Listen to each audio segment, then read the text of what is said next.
Assalamualaikum warahmatullahi wabarakatuh. Innal hamdalillah nahmaduhu wa nasta'inuhu wa nastaghfiruh wa na'udzu billahi min shururi anfusina wa min sayyiati a'malina. Man yahdihillahu fala mudilla lahu wa man yudlil fala hadiya lahu.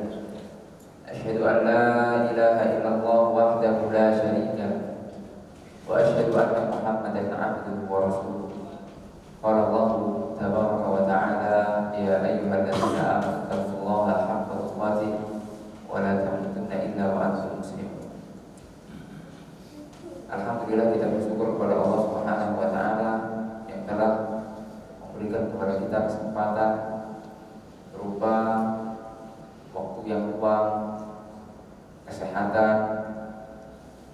Ini adalah nikmat yang besar dari Allah Subhanahu wa ta'ala kepada kita, yang mana nikmat ini banyak dilupakan oleh manusia, sebagaimana disabdakan oleh Rasulullah SAW di dalam sebuah hadisnya, ni'matani bihi ma katsirun minan nas as-sihat wal faragh. Dua nikmat yang banyak dilalaikan oleh manusia adalah nikmat kesehatan dan nikmat waktu yang luang. Kita akan merasakan nikmat sehat itu ketika kita jatuh sakit. Kita akan merasakan bahwasanya nikmat waktu ketika kita sudah berada di atas kesibukan yang sangat-sangat sibuk. Oleh karena ketika kita masih ada waktu yang luang, maka kita harus luangkan waktu. Karena belajar itu bukan sisa-sisa waktu, tapi harus meluangkan waktu. Terutama saat subuh ini, saat otaknya masih fresh. Ketika kita dimulai dengan bangun sepertiga malam terakhir untuk melaksanakan sholat tahajud, dilanjutkan dengan sholat witir, kemudian beranjak ketika itu bisa istirahat sebentar atau langsung pergi ke masjid. Sholat 2 rakaat sebelum subuh, yang mana itu dikatakan oleh Nabi Muhammad SAW, rakaatul fajri khairun minad dunya wa ma fiha. 2 rakaat sebelum subuh itu pahalanya lebih baik daripada dunia dan seisinya. Kalau kita dijanjikan oleh pemimpin kita atau pembesar dari pemimpin kita, siapa sholat subuh dapat mobil Ferrari, dapat rumah plus mobil per isinya. Kira-kira kita akan melaksanakan atau kita nyantai-nyantai saja? Kira-kira ya, kita akan melaksanakan apa? Nyantai-nyantai saja. Dapatnya rumah plus isinya, entah isinya itu ada pokoknya perabotan lengkap. Kemudian di depan ada bagasi, ada garasinya mobil. Kira-kira kita mau atau tidak? Tidak mau. Kita kejar, ya. Itu secara akal. Ya. Kita akan kejar, tapi kan yang dijanjikan oleh Allah Subhanahu wa ta'ala lebih baik daripada itu, berupa pahala yang sangat besar, khairun minad dunya wa ma fiha. Belum lagi pahala sholat wajibnya. Kalau sholat wajib jangan ditanya, pahalanya sangat besar sekali. Sholat sunnahnya saja seperti itu, apalagi sholat wajibnya. Kalau seandainya di soft sholat itu kan pahala sholat berjamaah itu 27 derajat. Seandainya di soft sholat itu setiap soft disediakan di situ cek atau cash 27 juta. Kira-kira kita akan sholat jamaah terus setiap hari atau malas-malasan? Cuma 27 juta masih bisa nyari sendiri. Kira-kira kita mengejar atau enggak? Atau sholat di rumah aja dapat 1 juta. Kalau di rumah kan pahalanya 1, tidak berjamaah. Udah 1 juta aja lah, 20 juta kebanyakan. Kira-kira kita berpikir seperti itu atau kita akan kejar? Kita akan kejar. Dalam manusia, kalau dihadapkan dengan kenyataan hal-hal yang nyata pasti dia akan kejar. Tapi ketika dihadapkan dengan pahala yang sangat besar, ini kita harus pasang. Oleh karenanya alhamdulillah ini harus kita syukuri nikmat dari Allah Subhanahu wa taala. Dan insyaallah pada kesempatan kali ini kita akan coba bahas beberapa ayat dari surat Al-Baqarah. Di awal-awal surat Al-Baqarah itu yang menceritakan tentang bagaimana kita bisa sukses dunia dan akhirat. Seseorang itu memang harus sukses. Kalau tidak sukses dia rugi. Kalau seandainya dia hidup di dunia, pasti dia akan mengejar bagaimana dia bisa sukses. Mendidik karir, dengan bagaimana bisa bekerja dengan pekerjaan yang bagus. Itu tidak bisa. Dan sukses, ukuran sukses bukan materi. Ukuran sukses bukan materi, karena beberapa di antara manusia hanya mengukur sukses itu dengan materi. Ketika kita tanya apa definisi sukses, ketika sudah punya rumah sendiri, kontrak, ketika sudah punya mobil, ketika sudah ini dan itu, ya. Ketika sudah pekerjaan tetap, kemudian ketika sudah ini dan lain sebagainya. Rata-rata jawabannya urusan dunia. Sebenarnya bukan itu. Sukses menurut Allah Subhanahu wa taala itu disebutkan di dalam surat Al-Baqarah ayat yang ketiga sampai ke keempat. Allah Subhanahu wa taala mengatakan alladzina yu'minuna bil ghaib wa yuqimuna sholata wa mimma razaqnahum yunfiqun. Orang yang sukses adalah ketika seseorang itu beriman kepada Allah Subhanahu wa taala. Dengan sebentar-benar iman. Tentunya dengan berbagai macam konsekuensinya. Karena konsekuensi iman berat, ya.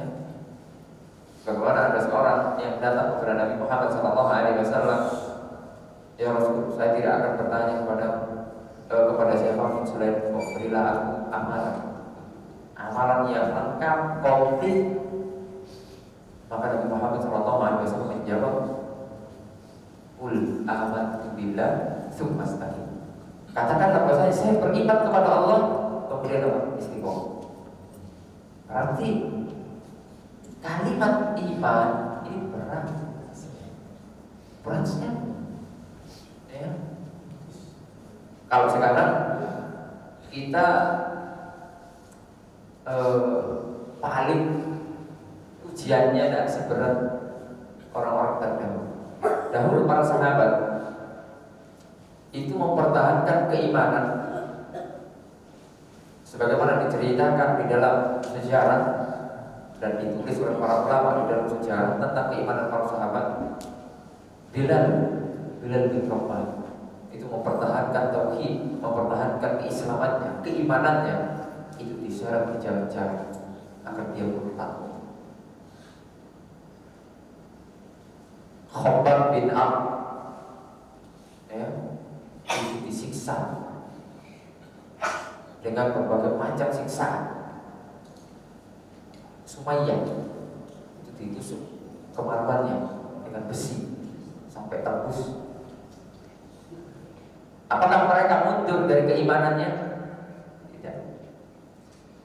Karena bagi mereka keimanan itu sudah tertancap kokoh di dalam dadanya, sehingga ketika mereka diuji dengan ujian yang sangat berat, bagi mereka itu kecil, karena nanti mereka akan mendapatkan balasan yang sangat besar, yaitu surga Allah Subhanahu wa taala.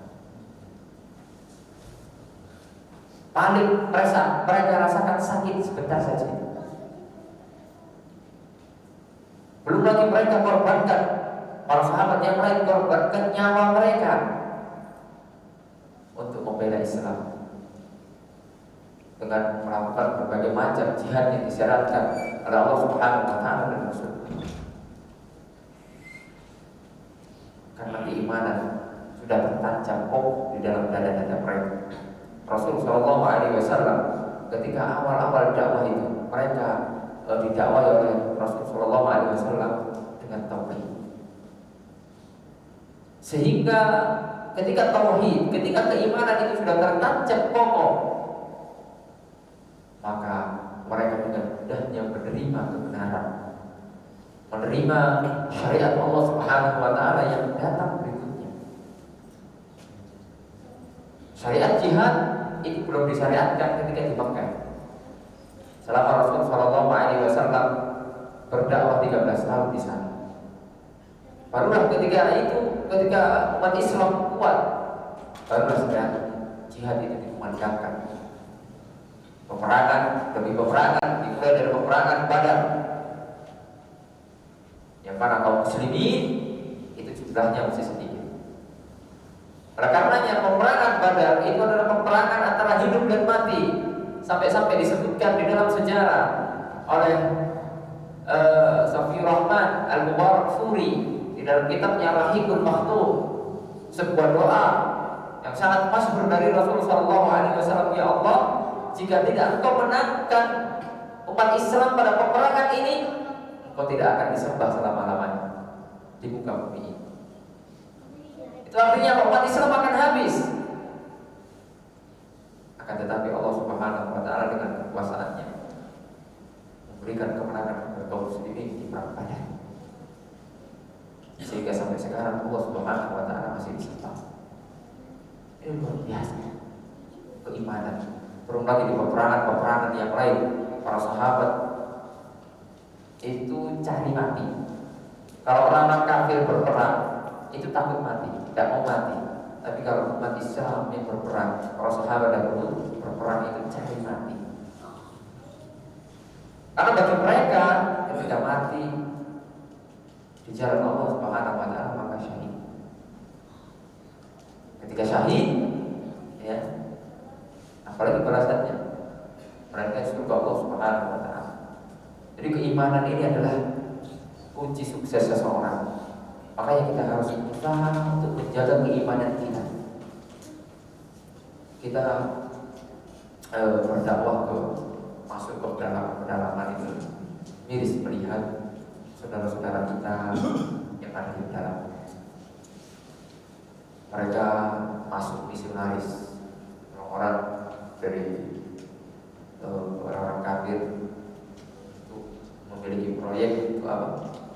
Mempertahankan umat Islam yang ada di dalam dengan modal ya macam-macam. Ada yang Indomie, ada yang mungkin sembako yang lain, atau mungkin hal-hal yang lain.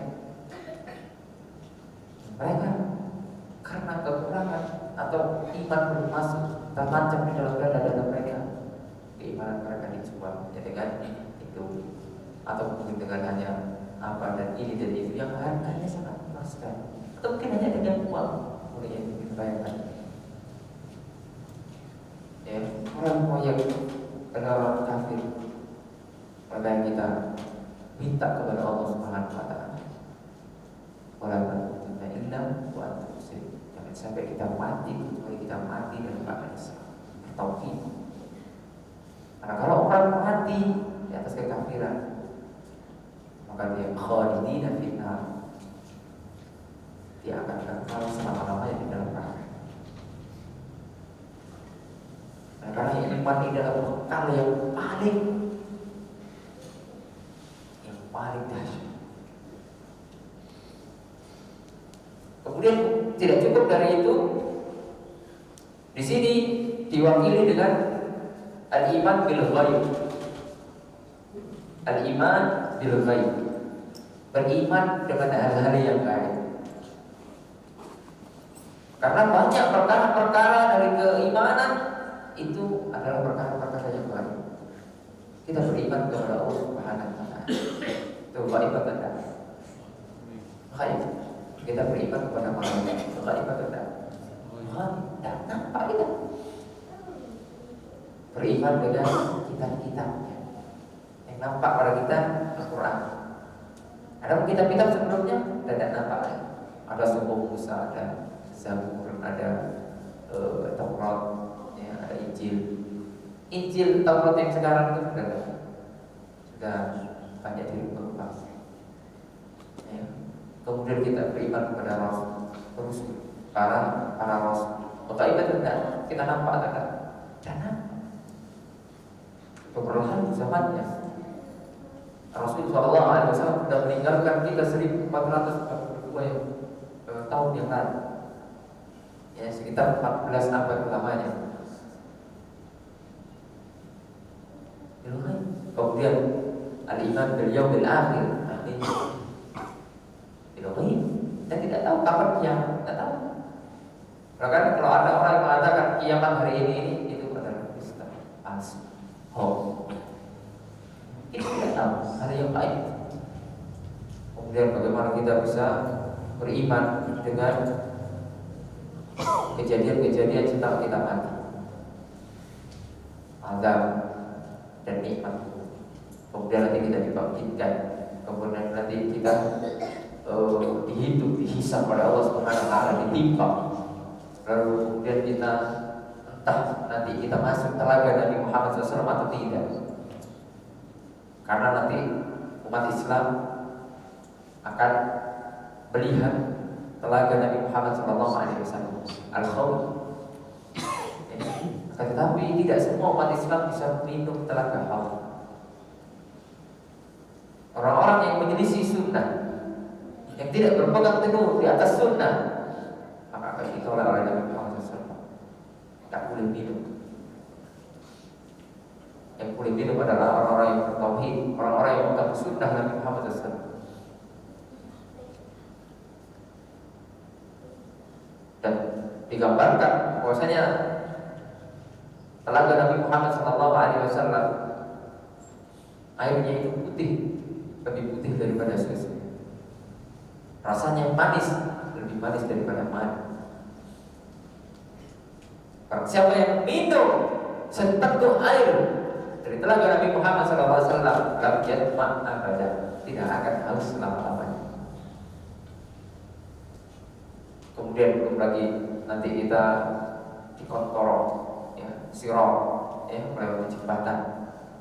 Barulah kemudian pada akhirnya kita di mana tempat kita, surga atau neraka. Itu semua adalah hal-hal yang baik.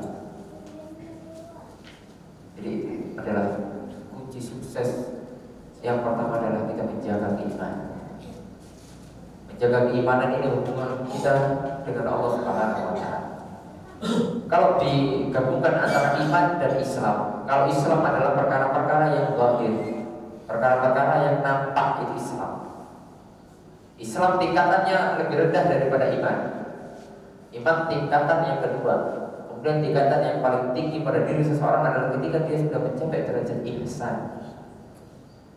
Ihsan adalah ketika dia merasa diawasi oleh Allah Subhanahu wa taala.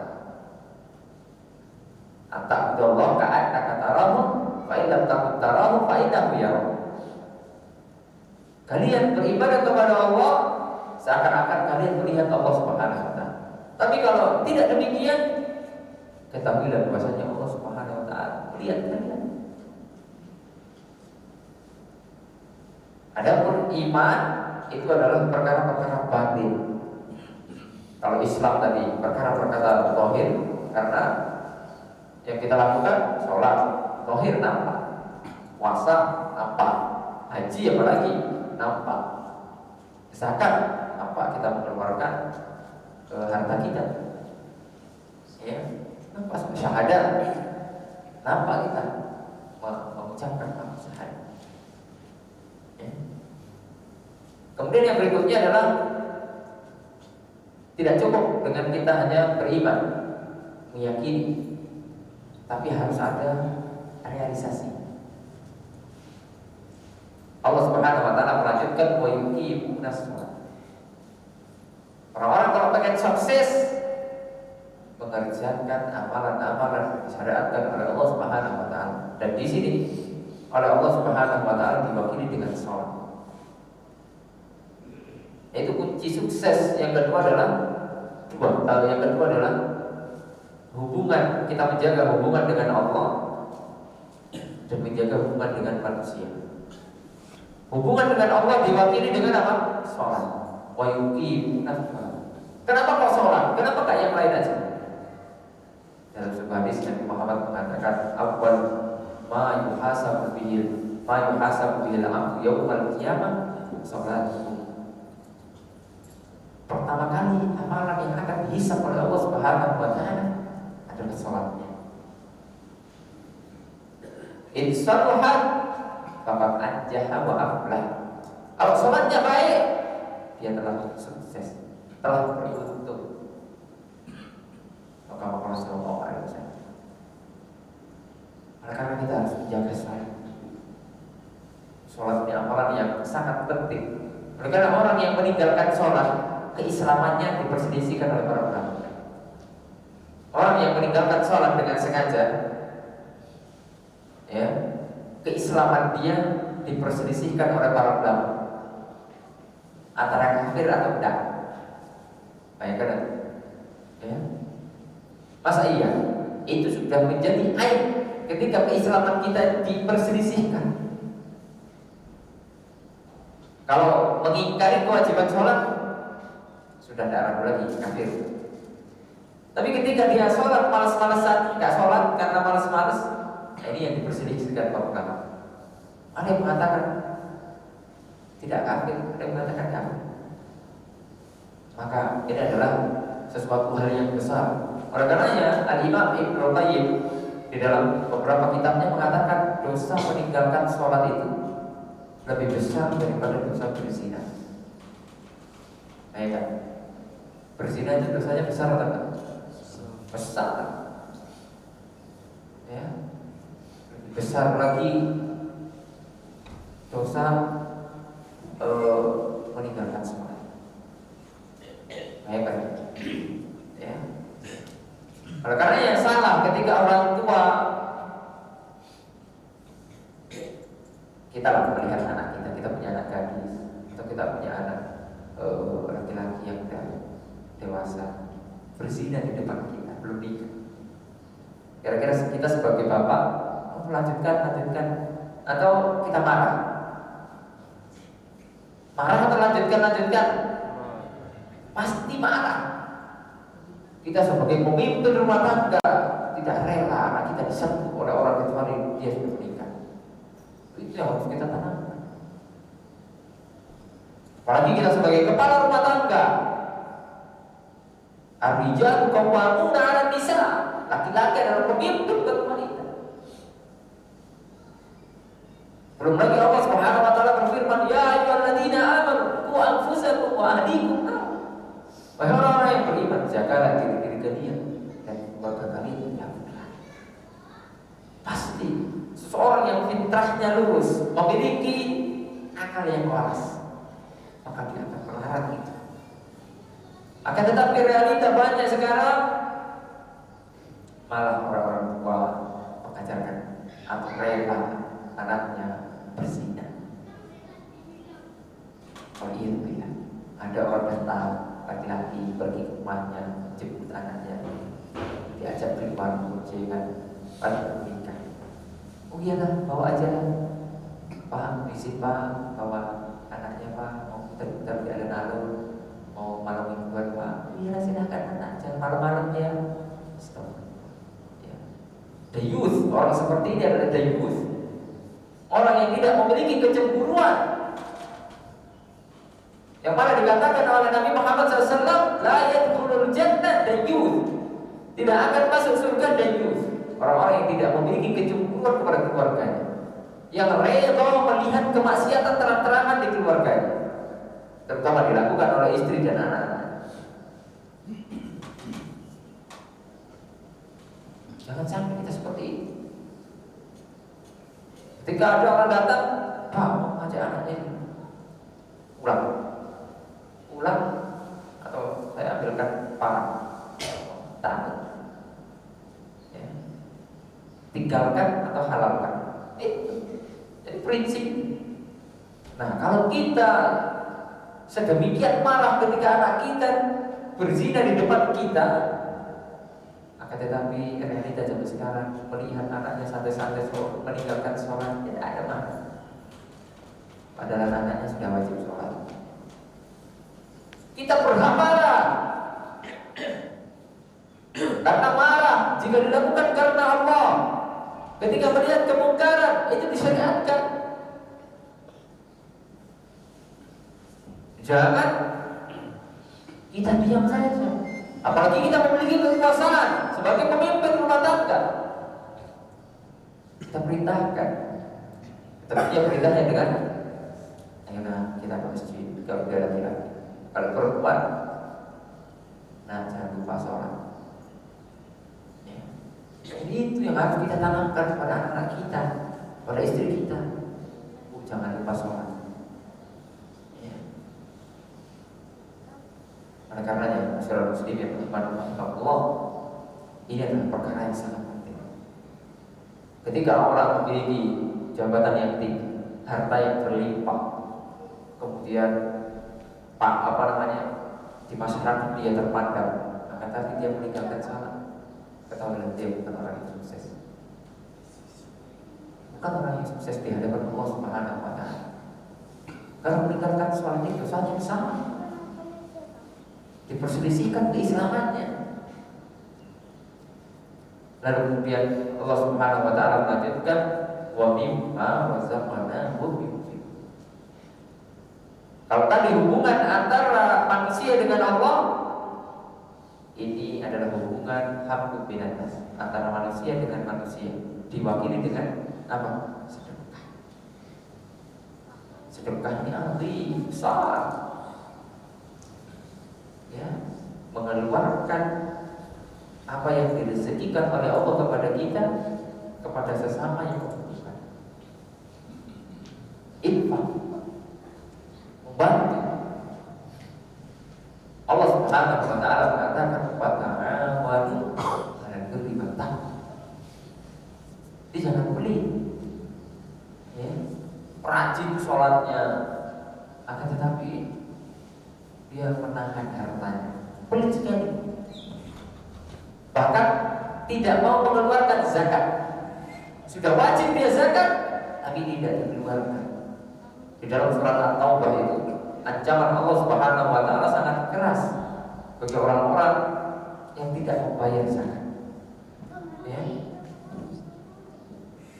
Allah Subhanahu wa Ta'ala akan menyiksa orang-orang yang menahan hartanya.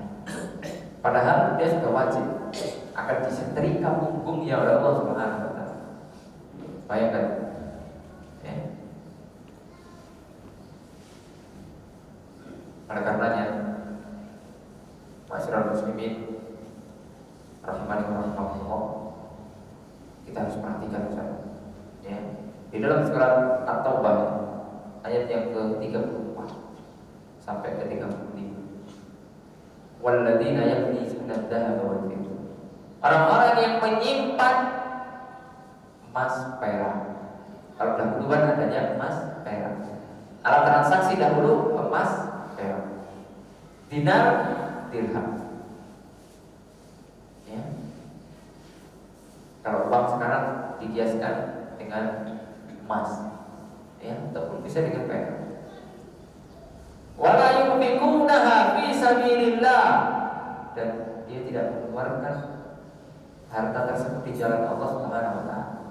Baik itu yang wajib, ya, seperti zakat wajib, ya. Zakat bukan hanya zakat fitri yang mengeluarkan beras, ya, setiap akhir bulan Ramadan 2,5 kilo atau 3 kilo, bukan itu. Bukan hanya itu, ada di sana zakat mal, yang mana ketika sampai haul,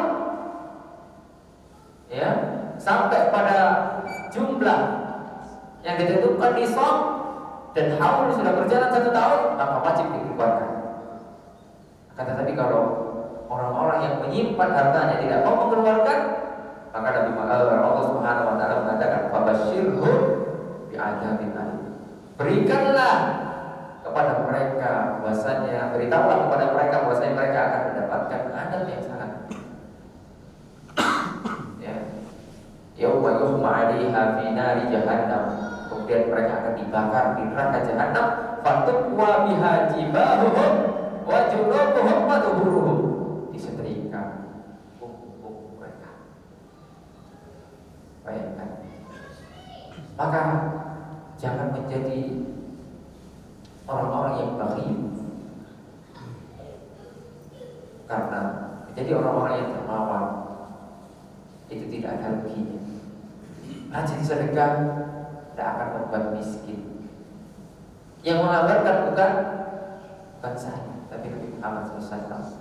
Nabi mengatakan, mana kosong sedekah lima, tidak akan mungkin harta seseorang itu berkurang dengan sedekah.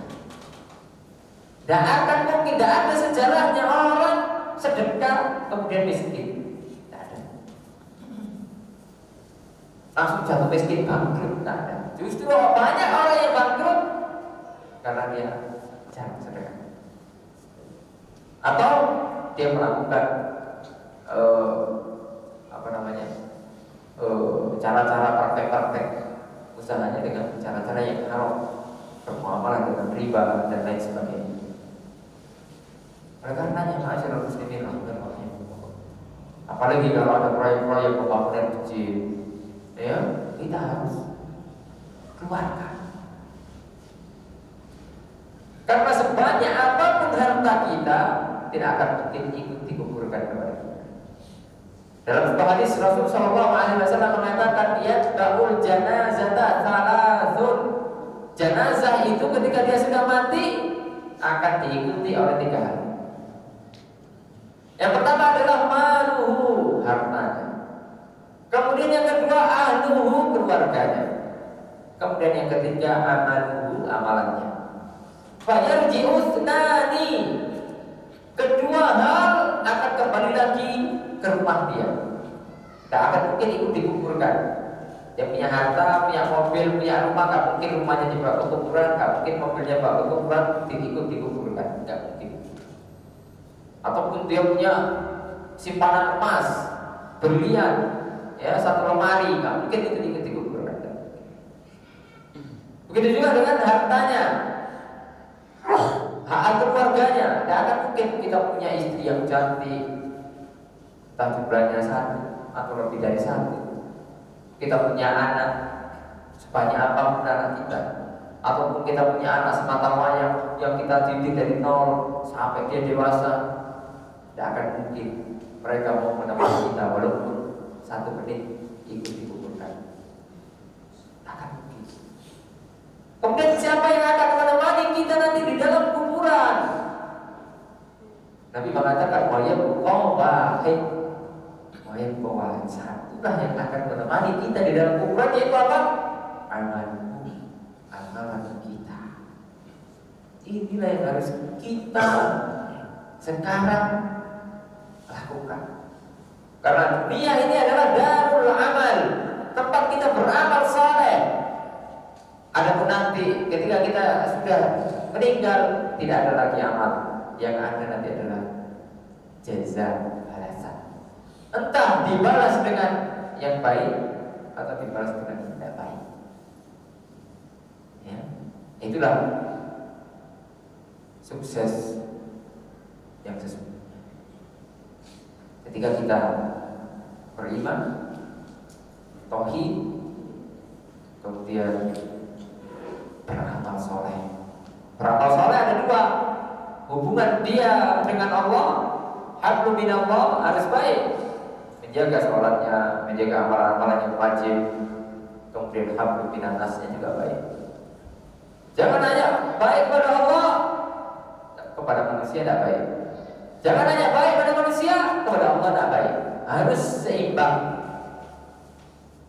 Ada sebuah hadis Nabi Muhammad mengatakan, menceritakan bahwasanya dikatakan kepada beliau, ya Rasulullah, ada seorang wanita, dia yang rajin sholat, rajin puasa, rajin tahajud, akan tapi ketika siang hari lisannya tidak bisa dijaga, menggibahi tetangganya, menggunjing tetangganya, melakukan hal-hal yang haram.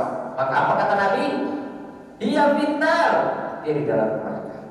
Orang dia rajin tahajud, tapi ketika lisannya tidak bisa dijaga, maka tempatnya bukan di surga dan di neraka. Kalau kita melakukan dosa kepada Allah Subhanahu wa taala, maka cara minta ampunnya mudah. Kita tinggal bersimpuh di hadapan Allah Subhanahu wa taala. Kita angkat tangan kita mohon ampun.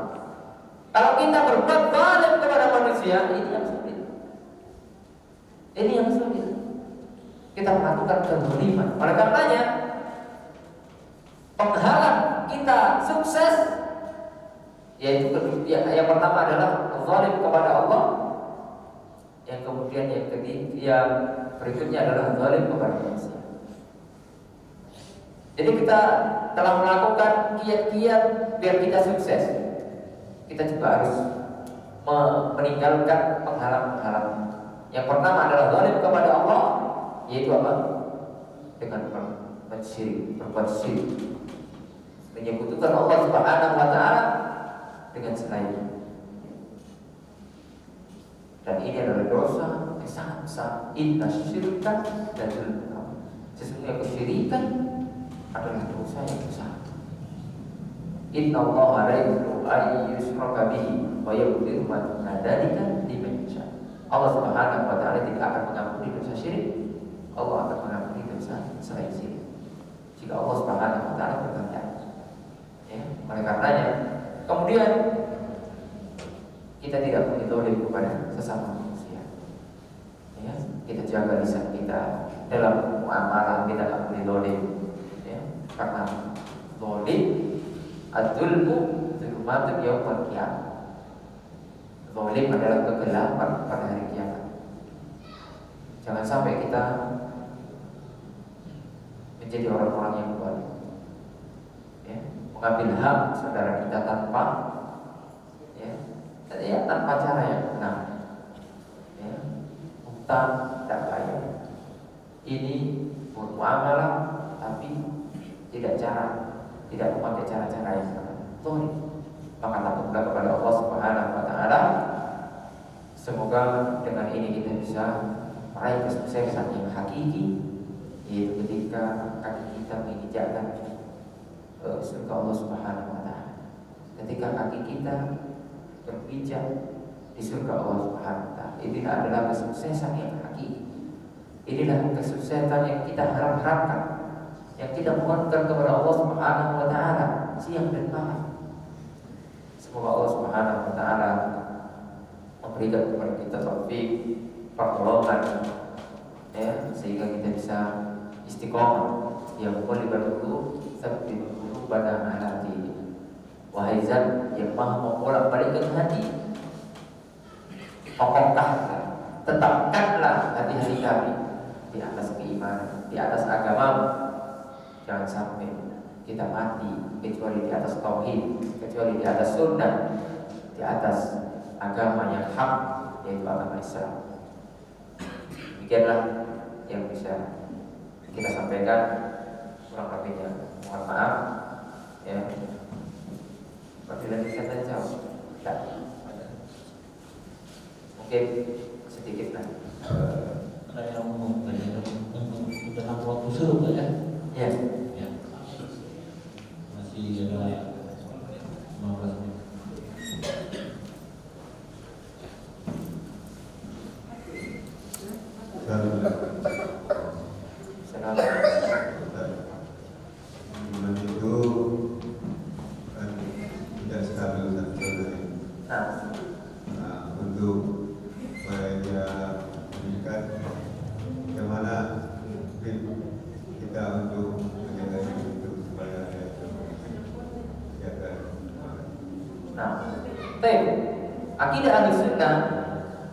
Akidah Ahlussunnah wal Jamaah meyakini bahwasanya al-iman yazidu wa yanqus.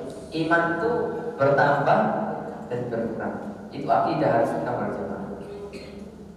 Ya. Yazidu bit ta'ah wa yanqus bil maksiyah. Bertambah ketika kita melakukan ketaatan seperti menjaga sholat berjamaah, menjaga ta'lim, kajian-kajian ilmu. dan berkurang ketika kita bermaksiat kepada Allah Subhanahu wa taala. Oleh karenanya dahulu dan ketika iman kita turun, itu adalah bukti bahwasanya kita manusia. Itu bukti bahwasanya kita adalah manusia. Hamdalah adalah sahabat Nabi Muhammad SAW.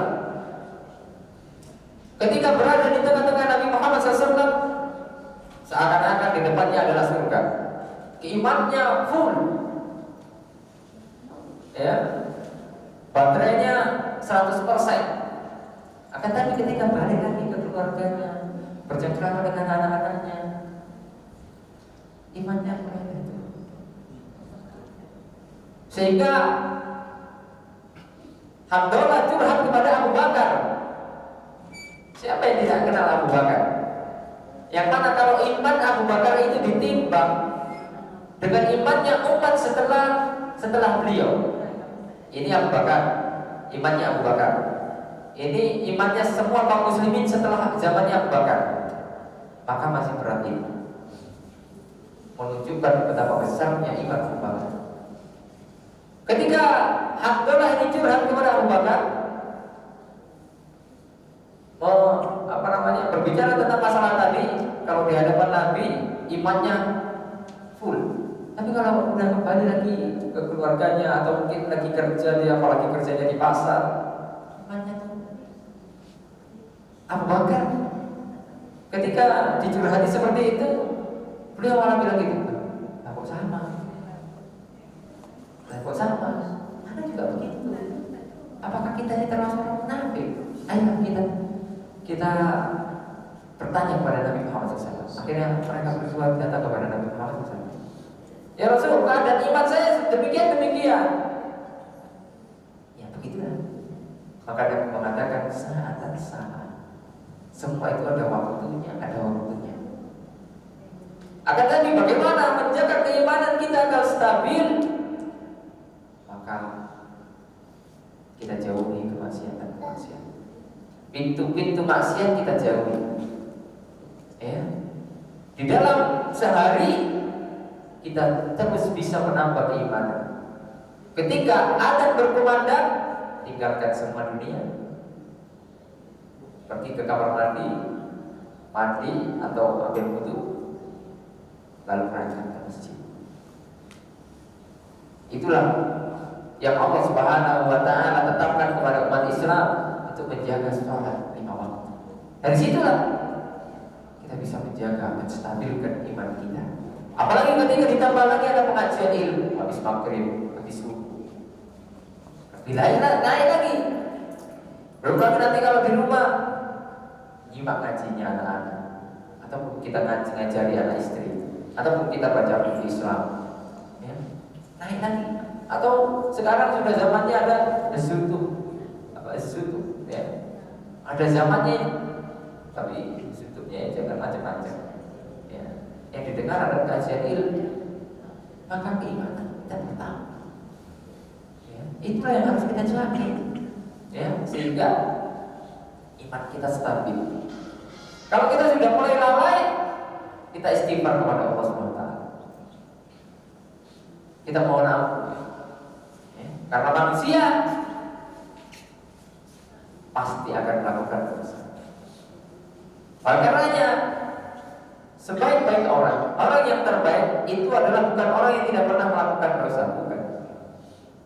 Orang yang terbaik adalah ketika dia terjatuh ke dalam dosa, kemudian dia bertobat kepada Allah Subhanahu wa taala. Dia menyadari bahwasanya dirinya adalah manusia yang tempatnya salah. Kemudian dia bertobat kepada Allah Subhanahu wa taala.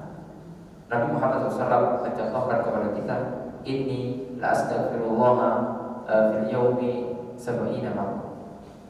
Aku, kata Nabi Muhammad SAW, beristighfar mohon ampun kepada Allah pada satu hari itu 70 kali.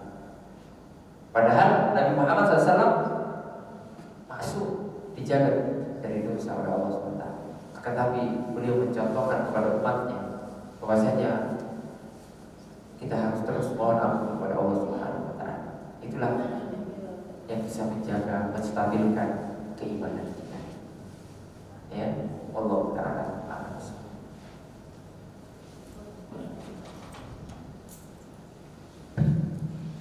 Ustaz. Salam. Bertanya Ustaz, kadang dalam kondisi normal kita ini bisa menjaga lisan dan perbuatan atau pikiran kita. Tapi ketika ada sesuatu permasalahan, kadang kita tanpa sadar mencederai atau lisan kita kadang menyakiti saudara kita. Itu bagaimana menjaganya Ustaz? Supaya dalam kondisi apapun kita bisa mengontrol. Terima kasih. Nah, Masya Allah.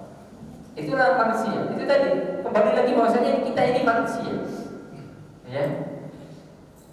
Kita ini manusia. Yang mana manusia itu pasti ada saat-saatnya dia lalai, lupa mengendalikan diri. Ya, ya lah. Kapan kita bisa menjaga keimanan kita? Tapi nanti kalau sudah dihadapkan dengan permasalahan yang besar, kayaknya tidak ada lagi ilmunya yang pernah dikaji, hilang semua ilmunya. Kita misalnya mengkaji ilmu harus semalam kepada istri, kepada anak, ya. Tapi kalau sudah habis dipecat dari pekerjaannya, marah-marahnya kerjaannya. Jangan dekat-dekat, ya. Suaranya itu sampai 10 tetangga rumah itu udah dengar. Dan ada lagi ilmunya. Masya Allah. Itu ada manusia seperti itu. Oleh karenanya itulah pentingnya kita saling mengingatkan. Itulah pentingnya kita memiliki saudara muslim yang lain untuk saling mengingatkan. Oleh karenanya, masyarakat muslimin rahimakumullah, hidup ini kan bermasyarakat, bersosial. Ya, apalagi masyarakat yang ada di tanah air kita ini majemuk, ya, macam-macam, apa aja ada, ya, agamanya juga banyak, macam-macam. Kemudian ada juga mungkin aliran-alirannya juga macam-macam, atau mungkin pilihan ormas-ormasnya juga bermacam-macam. Apalagi mungkin pilihan presidennya, partainya juga macam-macam. Maka bagaimana kita bisa menjaga lisan kita, ya, dari mencederai, dari mencela? Maka kita harus terus bahwasanya merasa bahwasanya diri kita ini sempurna. Jangan merasa diri kita ini sempurna. Oleh karenanya bentuk tawadhu, kata para ulama, bentuk tawadhu kita keluar dari rumah kita, bahwasanya ketika kita melihat orang, kita merasa bahwasanya orang itu lebih baik daripada kita, siapapun dia. Itu tawadhu. Jangan sampai ketika kita keluar rumah, kita pergi ke masjid, lihat ada saudara kita yang duduk-duduk, ada saudara kita yang tidak pergi ke masjid, ahli neraka, neraka. Jangan seperti itu. Ya, kalau bisa kita ajak. Kalau punya sholatnya, masjid lah. Ngajaknya juga tidak usah harus pakai alhamdulillah, nahmadu wa nasta'in. Ya, kemudian kalau orang tidak sholat berjamaah seperti ini, seperti itu, tidak usah gitu. Cukup, alah masjid. Nah, dan tuh, nah, apalagi itu tetangga kita biasanya berkere pada kita. Ya, kita aja. Oleh karena kita jangan merasa diri kita ini lebih baik daripada orang lain, jangan. Teruslah merasa diri kita bahwa diri kita adalah diri yang penuh kekurangan. Ya, penuh dengan kekurangan, penuh dengan dosa, sehingga dari situlah kita akan bisa menjaga, ya, menjaga diri kita, menjaga lisan kita untuk mencela orang lain. Ya. Jadi seperti itu. Ya. Kemudian ketika kita terjatuh, maka jangan segan-segan untuk bertobat kepada Allah. Kalau dosa itu kepada sesama manusia, jangan segan-segan untuk minta maaf. Ya, untuk minta maaf. Kita tidak akan hina ketika kita minta maaf kepada Allah. Kita akan menjadi hina ketika kita malu untuk minta maaf. Apa salahnya minta maaf? Ya, tidak ada salah. Kadang gengsi aja, ya, yang besar menghalangi kita dari minta maaf kepada saudara kita. Pasti, ya, pasti kita akan apa istilahnya terpreset, itu sudah ada. Itu sudah pasti ada saat. Oleh karenanya ada pintu taubat, ya, minta maaf. Nah, itulah udah syariat saling memaafkan, ya. Jadi itu yang harus kita perhatikan. Tapi kita berusaha menjaga dengan ilmu lah, semuanya bisa diatur, semuanya bisa dimanage. Bagaimana kita meminimalisir mungkin ya kejadian-kejadian seperti itu. Ya, Allah Taala. Saya ada satu pertanyaan. Nanti diberitahu Bapak tidak boleh pulang dulu karena ada sarapan pagi Pak ya, habis berlangsung. Satu pertanyaan lagi nih Pak.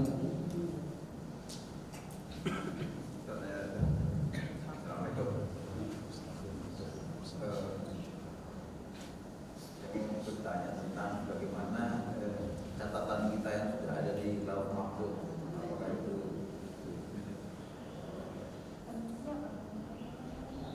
bagaimana caranya kita apakah itu bisa diubah?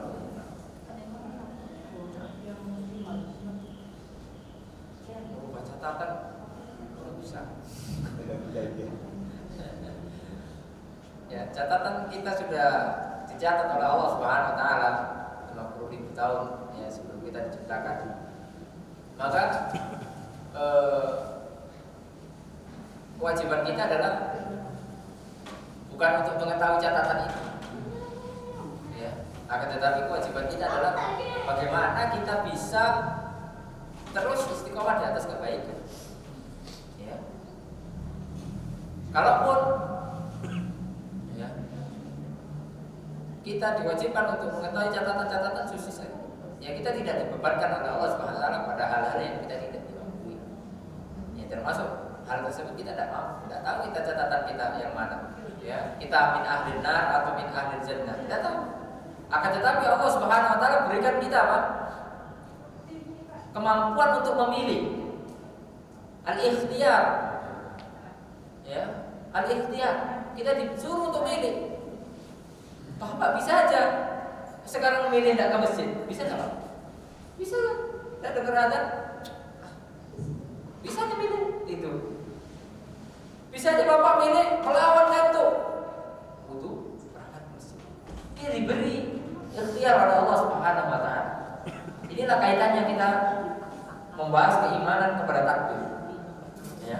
Di sana ada banyak firqah-firqah yang menyimpang tentang takdir ini. Ada di sana Qadariyah, ada di sana Jabriyah.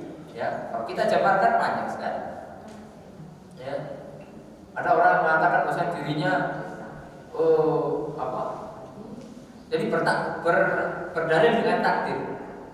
Ya, dikit-dikit takdir. Ya, maksiat sudah takdir saya sudah maksiat. Minum khamr. Jangan minum khamr. Ini sudah takdir apa ini? Ya, ini salah itu. Dia diberi ikhtiar oleh Allah SWT, bisa dia meninggalkan khamr itu. Ya. Tapi ketika sudah berlalu, memang sudah dicatatkan bahwa memang takdirnya ketika itu dia minum khamr. Tapi bukan berarti itu pembenaran. Ya. Itulah firqah Qadariyah. Ada lagi nanti Jabriyah. Bahwasanya dia tidak memiliki ikhtiar. Dia bisa menciptakan amalan dia sendiri, bukan dari Allah Subhanahu wa taala. Karena kita sebagai Ahlussunnah wal Jamaah berada di pertengahan. Bahwasanya manusia ya takdirnya sudah dicatat oleh Allah. Akan tetapi manusia juga diberikan pilihan oleh Allah Subhanahu wa taala. Ya. Untuk beriman atau kafir. Ya. Itulah yang dibebankan kepada kita. Ya. Adapun ada sebagian ya, hadis dari Nabi Muhammad SAW, la yaruddu doa, bahwasanya doa itu bisa merubah takdir. Ya. Itu sebagian yang datang dari Nabi Muhammad SAW yang harus kita lakukan. Kita perbanyak doa. Ya. Semoga Allah Subhanahu wa taala memberikan kita hal-hal yang baik sehingga kita bisa dimasukkan ke dalam surga Allah Subhanahu wa taala. Allah taala alam itu yang bisa kita jawab ya. Untuk rinciannya sangat panjang sekali ya. Kalau mau rinci karena keterbatasan waktu dan juga keterbatasan ilmu, ya maka itu yang bisa kita sampaikan. Semoga ini bermanfaat bagi kita semuanya. Semoga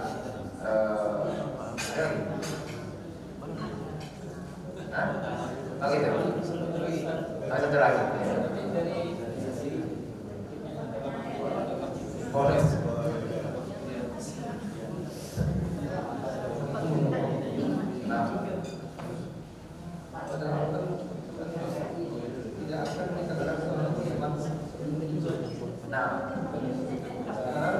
Ada sebagian dari hidupnya itu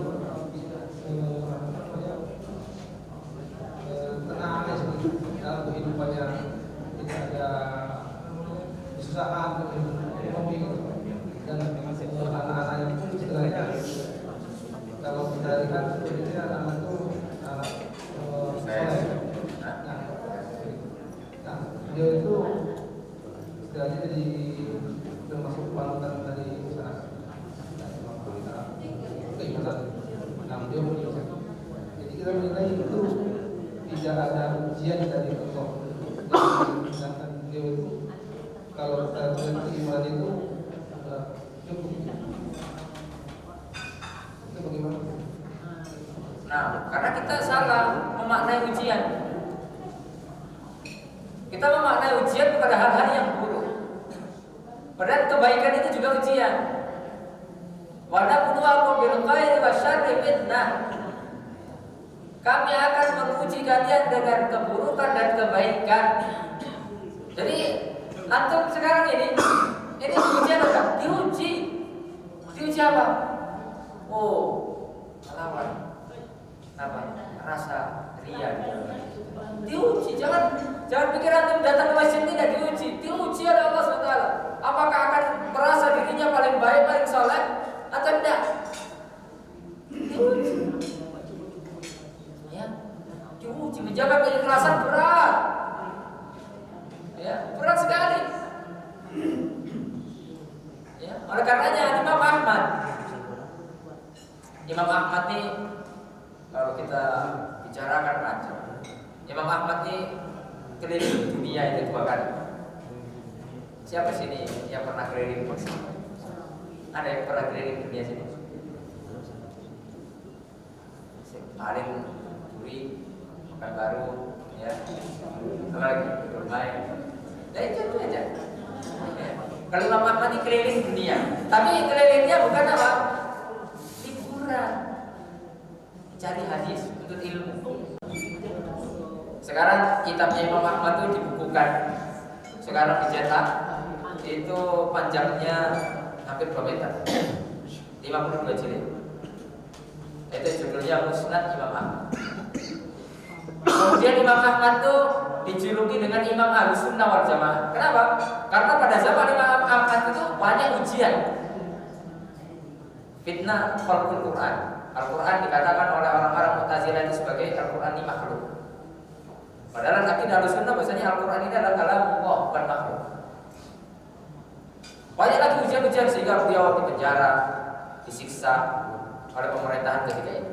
Akan tapi beliau sabar. Imam Ahmad ketika ditanya, wahai Imam Ahmad, hal talabtal ilma lillah? Apakah kamu ini menuntut ilmu ini sudah ikhlas karena Allah? Kalau kita jadi Imam Ahmad, ya jelas lah. Ini lihat karangan 52 jilid. Aku sebagai Imam Ahlussunnah, itu kalau kita kayak gitu mungkin jawabannya. Tapi kalau Imam Ahmad sebagai seorang imam, panutan, dia menjawab, lillahi aziz. Ikhlas itu berat. Bayangkan. Ini siapa yang katakan? Imam Ahmad. Hafalan Imam Ahmad itu 1 juta hadis. Antum berapa hafalan? Berapa hadis? 1 hadis kan tak berapa? Sering lupa. Imam Ahmad itu 1 juta hadis. Bayangkan. Itu kurang apa lagi? Kurang soleh apa lagi? Tapi mengatakan bahasanya al-ikhlas aziz, lillah ya aziz. Menuntut ilmu karena Allah, ya beribadah ikhlas karena Allah itu berat. Oleh karena ya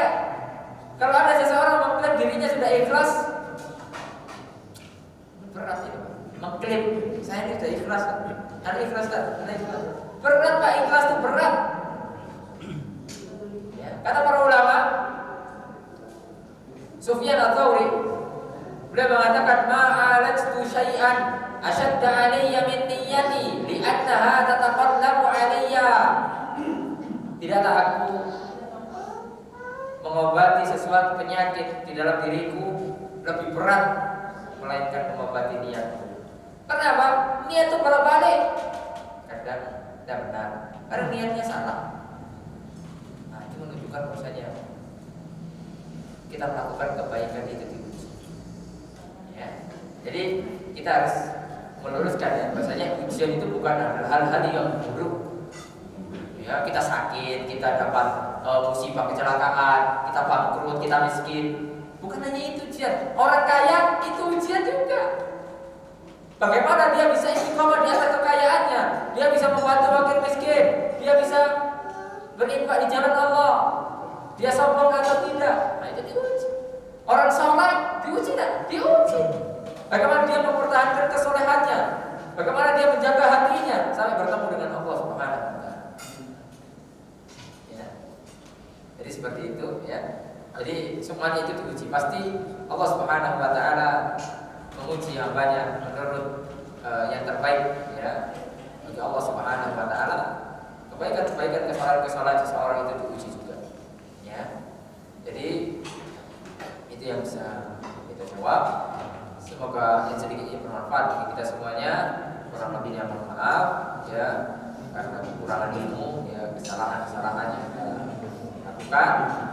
Ya, wassalamualaikum ala nabiyina Muhammad wa ala alihi wasallam. Subhanakallahumma wa bihamdika asyhadu an la ilaha illa anta astaghfiruka wa atubu ilaik. Assalamualaikum warahmatullahi wabarakatuh.